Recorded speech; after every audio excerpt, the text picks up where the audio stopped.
اعوذ باللہ من الشیطان الرجیم بسم اللہ الرحمن الرحیم۔ آج کا جو ہمارا ٹاپک ہے وہ ہے ڈیزالونگ سبسٹینسز ان واٹر۔ ڈیزالونگ حل کرنے کو کہتے ہیں۔ سبسٹینسز اشیاء، ان واٹر پانی میں اشیاء کو حل کرنا۔ اس کا مطلب ہے کہ چیزوں کو پانی میں حل کرنا۔ You have observed in activity 5.1 that salt dissolve in water. When a solid or liquid things put into water and its particle dissolve uniformly to form a mixture called solution. یہاں پر اس نے سولوشن کی تعریف کی ہے کہ جب ہم کسی ٹھوس یا مائع چیز کو پانی میں ڈالتے ہیں تو وہ یکساں طور پر اس میں حل ہو جائے تو اس کو ہم سولوشن کہتے ہیں۔ There are two components of solution. Solution کے دو اجزاء ہوتے ہیں، ایک کو سولوٹ کہتے ہیں اور دوسرے کو سالوینٹ۔ سولوٹ کیا ہے؟ The substance that dissolve in liquid، وہ چیز جو پانی میں حل ہوتی ہے and is in less quantity، اور جو مقدار میں کم ہوتی ہے is called solute، اس کو ہم سولوٹ کہتے ہیں۔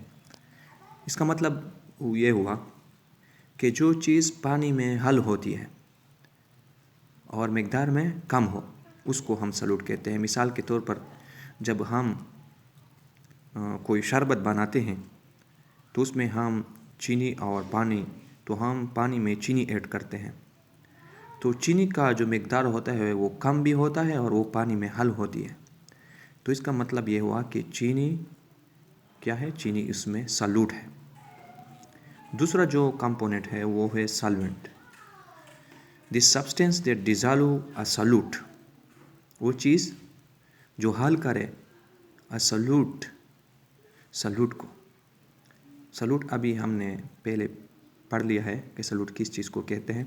resulting in a solution، کہ اس کے نتیجے میں سولوشن بنے and is in more quantity، اور مقدار میں زیادہ ہو is called a solvent، اس کو ہم سولوینٹ کہتے ہیں۔ پچھلا جو میں نے ایگزامپل دیا تھا وہی ایگزامپل میں دوں گا کہ اگر ہم شربت بناتے ہیں تو ہم پانی میں چینی کو ایڈ کرتے ہیں تو چینی شوگر جو ہے وہ سولوٹ ہے کیونکہ وہ مقدار میں بھی کم ہوتی ہے اور وہ پانی میں حل ہوتی ہے، اور پانی جو ہے وہ سالوینٹ ہے کیونکہ یہ حل کرتی ہے سولوٹ کو، اور اس کے علاوہ وہ مقدار میں بھی زیادہ ہوتی ہے۔ تو یہ ڈیزالونگ جو پروسیس ہے اس کے سپیڈ کو مختلف طریقوں سے تیز کیا جاتا ہے۔ یہاں پر 3 طریقے بتائے ہیں جس میں ایک سٹیرنگ ہے اور دوسرا انکریزنگ ٹمپریچر ہے اور تیسرا decreasing the size of particles ہے۔ تو پہلے کا مطلب ہے سٹیرنگ۔ سٹیرنگ کے میننگ ہے ٹو موو، کسی چیز کو موو کرنا۔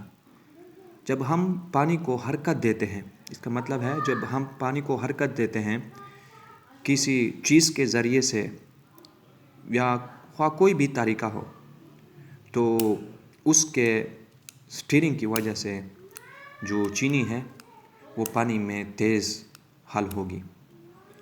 اس کا مطلب یہ ہوا کہ سٹیرنگ کی وجہ سے ڈیزالونگ پروسیس سپیڈ اپ ہوتی ہے۔ دوسرا ہے انکریزنگ ٹمپریچر میں اضافے سے۔ جب ہم درجہ حرارت میں اضافہ کرتے ہیں تو اس کی وجہ سے بھی ڈیزالونگ پروسیس تیز ہوتی ہے۔ فار ایگزامپل جب گرم پانی میں ہم چینی کو حل کرتے ہیں تو وہ تیزی سے حل ہو جاتی ہے بقدر اس پانی سے جو ٹھنڈا ہو۔ تو اس کا مطلب یہ ہوا کہ جب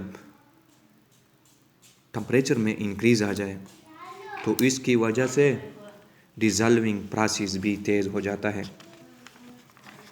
تیسرا ہے decreasing the size of particles. Particle کا جو سائز ہے اس میں اگر کمی کی جائے، جو چیز آپ پانی میں حل کرتے ہو، ڈیزالو کرتے ہو، اگر اس کی سائز کو آپ کم کرو تو اس کی ڈیزالونگ پروسیس وہ تیز ہو جاتی ہے، اسپیڈ اپ ہو جاتی ہے۔ تو یہ آج کا جو ہمارا ٹاپک تھا۔